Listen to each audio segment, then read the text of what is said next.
بسم اللہ الرحمن الرحیم۔ السلام علیکم۔ 9ویں جماعت کی اردو اور اسلامیات پنجاب بورڈ کے نوٹس PDF میں خریدنے کے لیے رابطہ کریں۔ واٹس ایپ اور موبائل نمبر 0321 2280 942۔ انشاءاللہ آج کی ویڈیو میں آپ کے سامنے 9ویں جماعت کی اسلامیات کی نئی کتاب جو کہ Punjab curriculum and text book board نے حال ہی میں شائع کی ہے اور اس سال سے پنجاب کے اسکولوں میں پڑھائی جا رہی ہے، اس کے تیسرے باب کے پہلے حصے کے 5ویں سبق یعنی حجۃ الوداع کی مشق میں موجود کثیر الانتخابی سوالات، مختصر سوالات اور تفصیلی سوالات کے جوابات اضافی معلومات کے ساتھ فراہم کروں گا، یعنی جہاں میرے پاس اضافی معلومات ہوں گی کتاب سے ہٹ کر وہ بھی میں آپ کو ساتھ میں دیتا جاؤں گا۔ اگر آپ امتحانات میں وہ معلومات لکھیں گے تو انشاءاللہ یہ باحوالہ معلومات ہوں گی، تو اگر آپ یہ لکھیں گے تو انشاءاللہ آپ کو بہت اچھے نمبر ملیں گے۔ اگر آپ میری سابقہ ویڈیو جو میں نے اس کتاب کے بارے میں بنائی ہیں مکمل طور پر دیکھنا چاہتے ہیں تو اس ویڈیو کی ڈسکرپشن میں موجود لنک کو وزٹ کریں۔ تو آئیے ویڈیو شروع کرتے ہیں۔ تو پہلا سوال ہے درست جواب کا انتخاب کریں۔ اس کا پہلا ہے یعنی یہ کثیر الانتخابی سوالات ہیں، MCQs ہیں۔ نمبر 1، نبی کریم خاتم النبیین صلی اللہ علیہ وسلم نے حجۃ الوداع فرمایا 10 ہجری کو۔ حج اور عمرہ کرنے کے لیے اکٹھا احرام باندھنا کہلاتا ہے حج قران۔ حدیث سے مراد ہے قربانی کا جانور۔ نمبر 4، نبی کریم خاتم النبیین صلی اللہ علیہ وآلہ وصحبہ وسلم نے حجۃ الوداع سے واپسی پر کس مقام پر حضرت علی المرتضیٰ کرم اللہ وجہہ کی شان بیان کی؟ تو اس کا آپشن ہے غدیر خم۔ نمبر 5، خطبہ حجۃ الوداع میں رسول اللہ خاتم النبیین صلی اللہ علیہ وسلم نے صحابہ کرام رضی اللہ تعالیٰ عنہم سے گواہی لی رسالت کا حق ادا کرنے پر۔ دوسرا سوال مختصر جواب دیں۔ اس کا پہلا سوال ہے غدیر خم کے حوالے سے حضرت علی المرتضیٰ کرم اللہ وجہہ کی فضیلت بیان کریں۔ جواب تو ہیڈنگ ہے غدیر خم کے حوالے سے حضرت علی المرتضیٰ کرم اللہ وجہہ کی فضیلت۔ غدیر خم کے مقام پر نبی کریم خاتم النبیین صلی اللہ علیہ وسلم نے صحابہ کرام رضی اللہ تعالیٰ عنہم کے سامنے سیدنا علی المرتضیٰ رضی اللہ تعالیٰ عنہ کی فضیلت بیان کرتے ہوئے ارشاد فرمایا تھا، جس کا میں دوست ہوں علی بھی اس کا دوست ہے۔ جامع ترمذی حدیث نمبر 3713۔ اس حدیث مبارکہ سے سیدنا علی المرتضیٰ رضی اللہ تعالیٰ عنہ کی عظمت و فضیلت ظاہر ہوتی ہے، اس لیے آپ رضی اللہ تعالیٰ عنہ سے بغض یا نفرت رکھنے والا مومن نہیں ہو سکتا۔ دوسرا سوال ہے نبی کریم خاتم النبیین صلی اللہ علیہ وسلم نے حجۃ الوداع کے موقع پر مساوات کے حوالے سے کیا ارشاد فرمایا؟ جواب حجۃ الوداع کے موقع پر مساوات کے حوالے سے نبی کریم خاتم النبیین صلی اللہ علیہ وسلم کا ارشاد، یہ ہیڈنگ ہے، ہیڈنگ لگایا کریں، اس سے اچھا امپریشن پڑتا ہے۔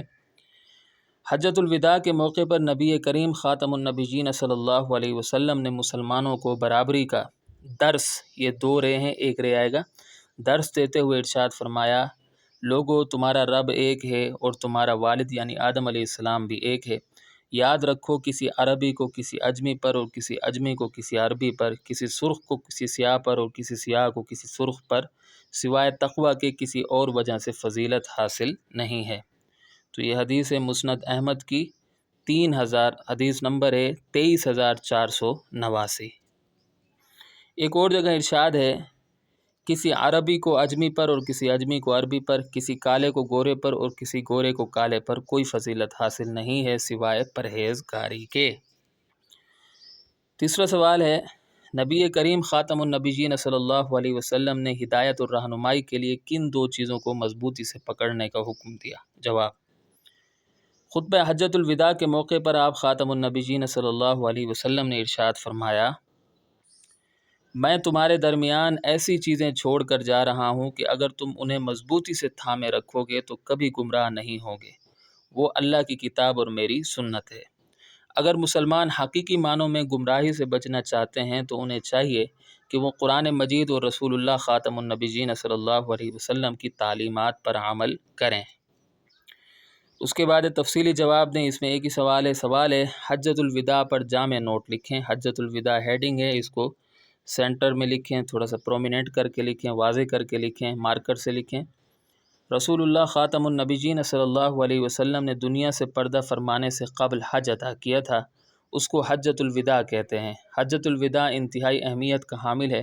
آپ خاتم النبیین صلی اللہ علیہ وسلم بروز ہفتہ 26 ذوالحجہ 10 ہجری کو ظہر کی نماز کے بعد مدینہ طیبہ سے مکہ کی طرف حج کی ادائیگی کے غرض سے روانہ ہوئے۔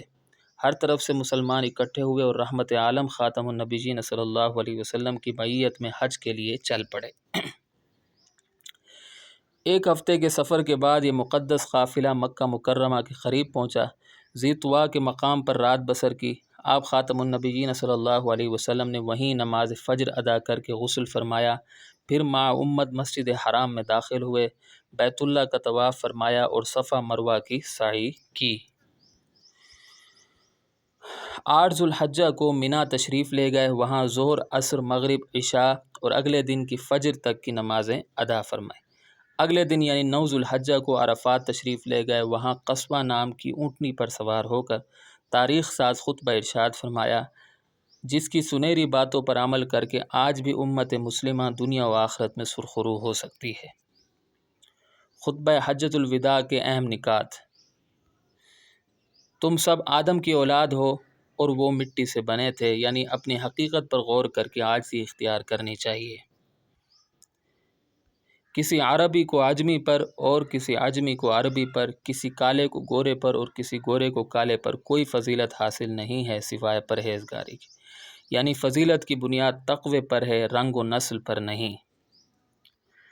عورتوں کے بارے میں اللہ سے ڈرو اور ان کے حقوق ادا کرو۔ میں تمہارے درمیان ایسی 2 چیزیں چھوڑ کر جا رہا ہوں کہ اگر تم انہیں مضبوطی سے تھامے رکھو گے تو کبھی گمراہ نہیں ہوگے، وہ اللہ کی کتاب اور میری سنت ہے۔ زمانہ جاہلیت کے تمام سودی کاروبار اب باطل ہیں، اور جہاں تک کہ عباس بن عبد المطلب کے سود کا تعلق ہے تو وہ تمام کا تمام ساقط ہے۔ یہ کتاب سے ہٹ کر ہے تو میں نے حوالہ دے دیا ہے، خطبہ حجۃ الوداع ڈاکٹر نثار احمد۔ بلا شبہ ہر مسلمان دوسرے مسلمان کا بھائی ہے اور تمام مسلمان بھائی بھائی۔ خطبہ حجۃ الوداع ڈاکٹر نثار احمد۔ تمہاری جانیں، تمہارے مال، تمہاری آبروئیں اور تمہارے چمڑے تم پر آپس میں اس طرح حرام ہیں جیسے اس شہر اور اس مہینے میں تمہارے اس دن کی حرمت ہے۔ خطبہ حجۃ الوداع ابو عمار زاہد الراشدی۔ آخر میں آپ خاتم النبیین صلی اللہ علیہ وسلم نے صحابہ کرام رضی اللہ تعالی عنہم سے پوچھا، تم سے قیامت کے دن میرے بارے میں سوال ہوگا تو کیا کہو گے؟ یہاں انورٹڈ کوماز کلوز ہو جائیں گے، وابین، ٹھیک ہے، یہاں سے اسٹارٹ ہے تو یہاں کلوز ہو جائیں گے، چھوٹی چھوٹی غلطیاں ہو جاتی ہیں۔ صحابہ کرام رضی اللہ تعالی عنہم نے عرض کیا، ہم گواہی دیتے ہیں کہ آپ نے اللہ کا پیغام پہنچایا اور رسالت کا حق ادا کر دیا۔ اس پر آپ خاتم النبیین صلی اللہ علیہ وسلم نے شہادت کی انگلی آسمان کی طرف اٹھائی اور فرمایا، اے اللہ گواہ رہنا، اے اللہ گواہ رہنا، اے اللہ گواہ رہنا۔ پھر ایک اور ہیڈنگ لگا دیں، سیدنا علی المرتضیٰ کرم اللہ وجہہ کی فضیلت۔ سفر حج سے واپسی پر غدیر خم کے مقام پر نبی کریم خاتم النبیین صلی اللہ علیہ وسلم نے صحابہ کرام رضی اللہ تعالی عنہم کے سامنے سیدنا علی المرتضیٰ کرم اللہ وجہہ کی فضیلت بیان کرتے ہوئے ارشاد فرمایا تھا، جس کا میں دوست ہوں علی بھی اس کا دوست ہے۔ جامع ترمذی حدیث نمبر 3713۔ اس حدیث مبارکہ سے سیدنا علی المرتضیٰ رضی اللہ تعالی عنہ کی عظمت و فضیلت ظاہر ہوتی ہے، اس لیے آپ رضی اللہ تعالی عنہ سے بغض یا نفرت رکھنے والا مومن نہیں ہو سکتا۔ تو یہاں اگر ہماری ویڈیو اختتام کو پہنچتی ہے، امید کرتا ہوں کہ آپ کو میری یہ کاوش پسند آئی ہوگی۔ اگلی ویڈیو تک کے لیے مجھے اجازت دیں۔